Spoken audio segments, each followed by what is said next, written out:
Welcome to another installment of the Fragments of Silicon reviews. 4 reviews up this week. The first of which is 3x64. Connect blocks of the same colors on constantly changing gravity. Try to survive as long as possible. You can call for help. Many mighty power-ups. I think there's a word missing there. Or even craft your own. Right, so as you might be able to see on the, let's call it video display here, this is a falling block puzzle game. Been a while since we've covered one of these. I think the last one was Shovel Knight Pocket Edition. I think about it.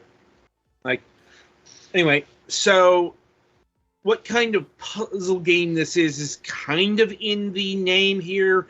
3x64 is, well, it's a match 3 type puzzle, in that you've got to get 3 blocks, either vertically or horizontally.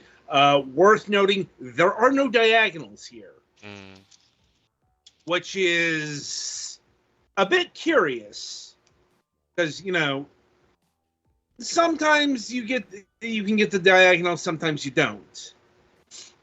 And the 64 is because this is an 8x8 grid. So, that's the what you're working with here, but the big gimmick here is rotation. See, as the timer down here counts down, this will rotate one, like that. And every time the blocks rotate, a new color is activated.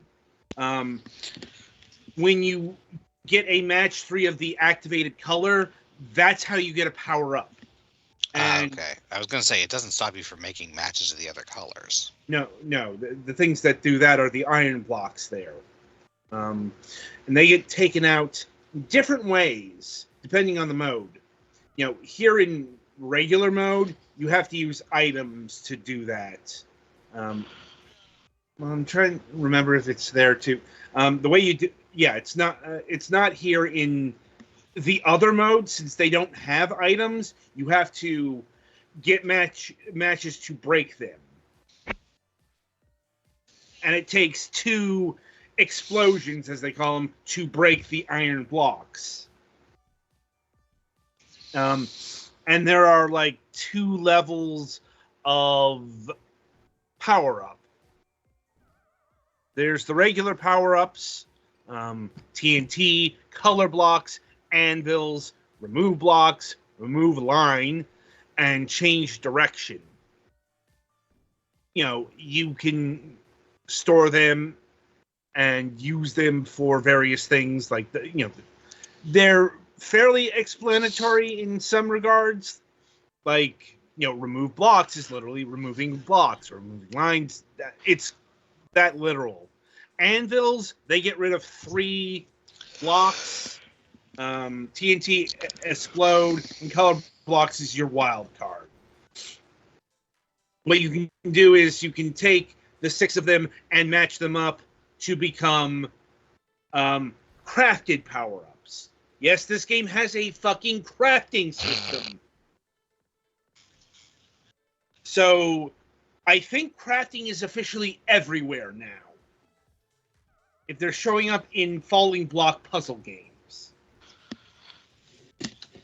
I am speaking a bit facetiously, but... Yeah, that is certainly one way of thinking about it, though.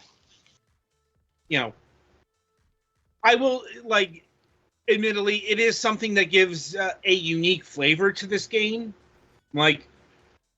Which it has in spades.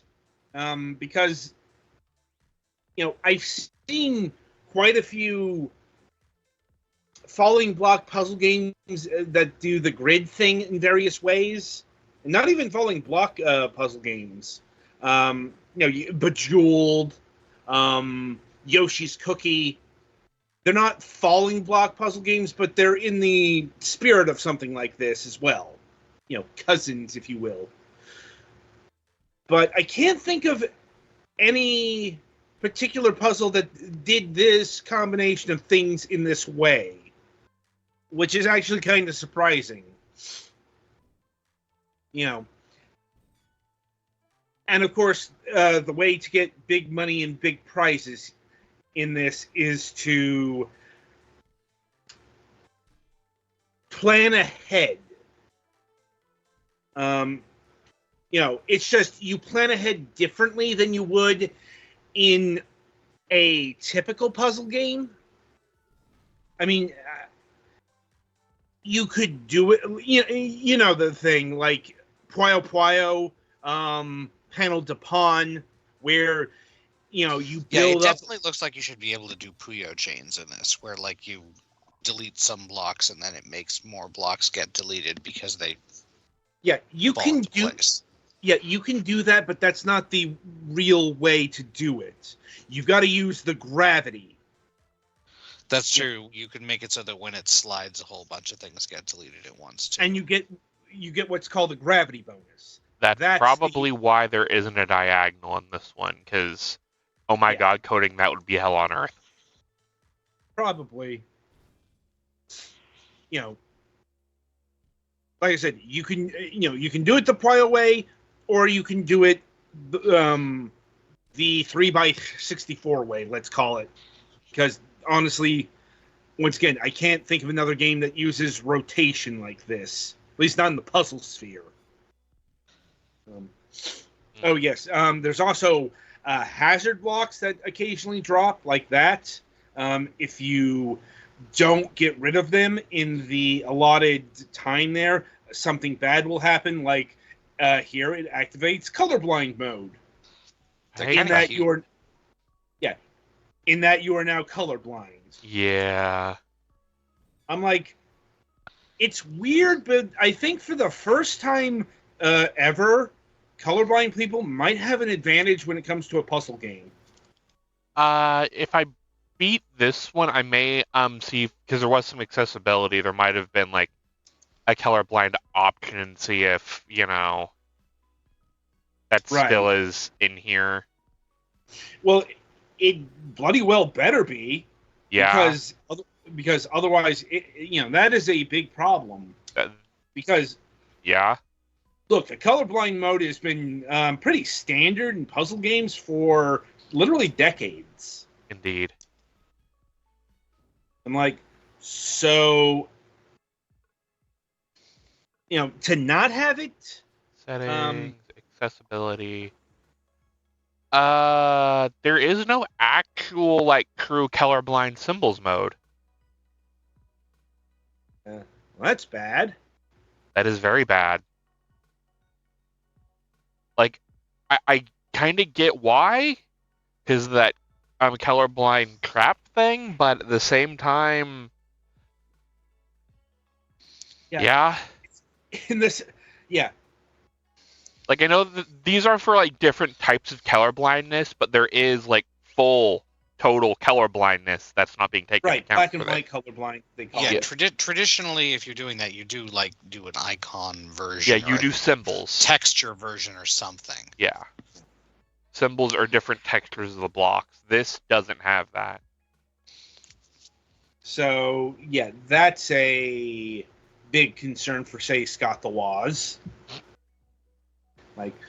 Anyway, so shifting back to the modes here, if we can get to that particular menu. Yep, give me one moment. Okay. All right, we are at the modes.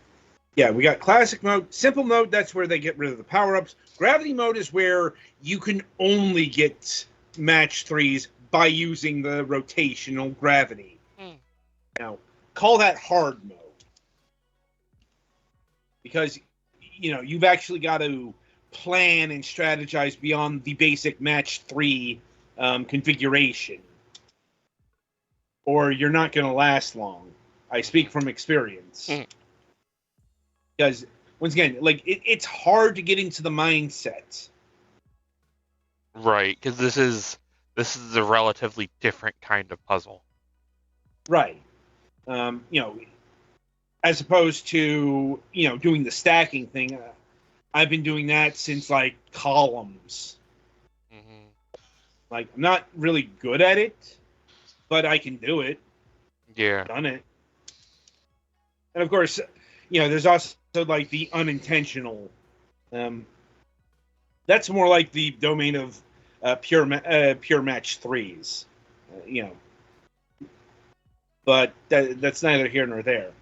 Anyway, I think that's really about it in terms of the overall package, and it comes together rather well. It's just, I put this in about the same level of puzzle as, say, Columns or Pack Attack, or one of those B-tier puzzle games that's perfectly fine, but doesn't like there's nothing wrong here, but I guess it's just not my cup of tea. The age for this game feels to me kind of was probably the 3DS or DS or 3DS era. Yeah, I think that's really the DS would have been the perfect. Oh yeah, the DS junkies would have loved this back in the day. Yeah, because I could have seen the playing this right alongside, say, Meteos. Was I the only one who had that on the DS? The name is vaguely familiar, but the image of the game isn't coming to mind. I missed the name. Meteos. I didn't have it, but I was aware of it. Yeah. Really like that puzzle game. Point is, like, this lacked the addictive quality that the top tier puzzle games have for me. Like, Tetris. Like Tetris has kept me occupied for a long time. Mm-hmm. Same. That kind of, even like a lot of games in the mold of Bejeweled have occupied my time. Not just like, say, Puzzle Quest, but even like a game called, say, 4 Elements. I have 20 hours in that. Mm-hmm. Yeah. This game just didn't have that factor for me. I think it's just, I really struggled to get to grips with the rotational gimmick, personally. It's good. It makes it stand out. But it's also, that's kind of the risk here. You're doing something that's so different from the norm, it's not necessarily going to catch on. Mm-hmm. Or it would have, if this came out in the DS era, it might have caught on a little more. Yeah. But I don't see a big enough fan base for something like this on Steam. I could not venture a guess there. I mean, I do have to remember that, casual puzzle games have a very long history on the PC as well. Fair. I am also being reminded of Bejeweled, yes. Yeah. Is this released on any other platforms, or is it? I think it's only PC. Like, let me. This is another one of those. Steam might not be the right platform for this, but if it's released on something else, I could, like the Switch. Let me see. Like, I don't know, the mechanics on this one, the falling nature of it makes me wonder if it's would be good on a touchscreen.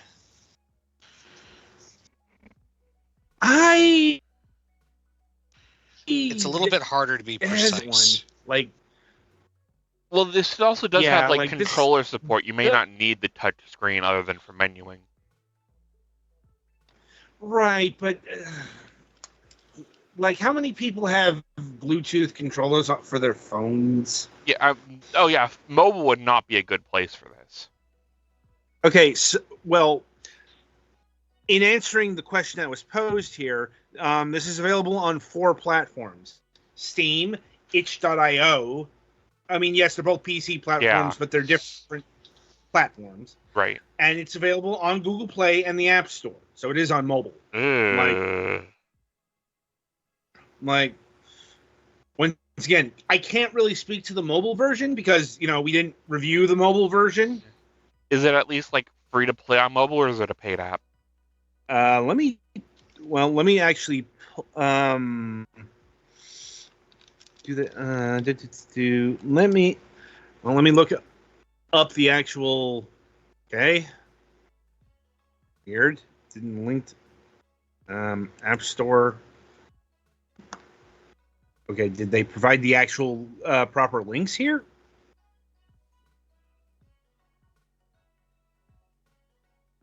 Let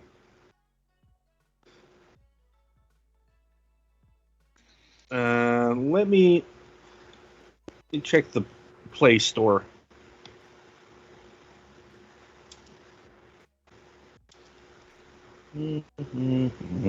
Live research. Yep.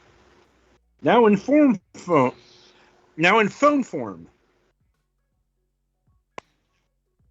Huh.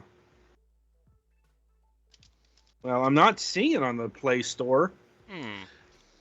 It might have been delisted, and they haven't updated the website or. When did this something. originally release then?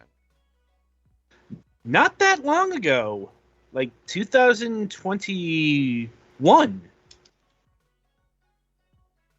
But in fairness, that is long enough where it could have gotten delisted. Fair. Yeah, I'm actually looking through the Play Store on my phone, and it's not here. Like I said, it's got the Google Play and App Store logos, with links, but Google Play doesn't work. No idea about the App Store because I have never ever owned an iProduct. Right. So can't really speak to that store, and they linked directly to the app here, so it's not opening properly.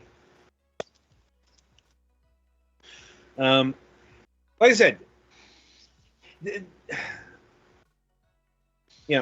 is one of those really difficult to thread reviews, right? Because the game, objectively speaking, is perfectly fine. Yeah.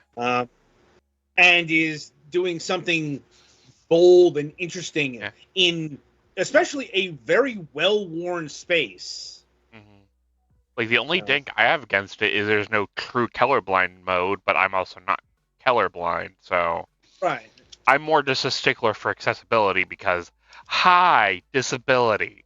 I get that. And I get that more with age. Mm-hmm. Like, but yeah, it's just. Did we touch on price? Yeah. So, and once again, pricing is really good here. It is regular price is $3.99. Of course, we're recording this during the big summer Steam sale, so pretty much everything is X amount off. Like this is 64% off, so that's $1.43. Oh yeah, for under $2, go grab this right now. Like, bucket. You know. But even at the normal price, it's only $4. Yeah. That's that's perfectly acceptable, even if it doesn't click all that much. Mm-hmm. Like, even if you get an hour of it, once again, it's a bit more than a cup of coffee. It's like it's 2 cups of coffee here. You're not exactly going to be out a whole bunch of money. It's one of those. It's a perfectly cromulent game, but your mileage will vary. Yeah. They show up because not every game can be amazing. Not every game can be, terrible. Mm-hmm. And also, again, to mention, if you're, full colorblind, wait for an update. Yeah. An update that might not come because, once again, this game's been out for 3 years. Fair. And,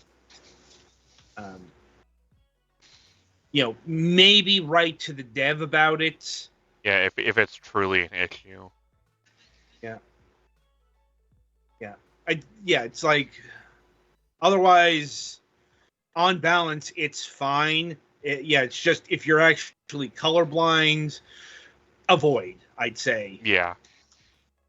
So, Again, and there are some types of colorblindness that are represented, but if you are full colorblind, specifically avoid. yeah, because I'm like, it's probably not good that they're using colorblind mode as a trap. Yeah, that's one of those things that's kind of fucked. Yeah, I'm like, they may not have fully thought about the implications of that. Mm-hmm. But anyway, so outside of that issue, once again, it's fine. I'm not sure how many ways I can express that. Yeah. Anyway, so yeah, that'll about do it for this game here. Be sure to tune in after the break, as Petty Fan will be giving his impressions of Underspace.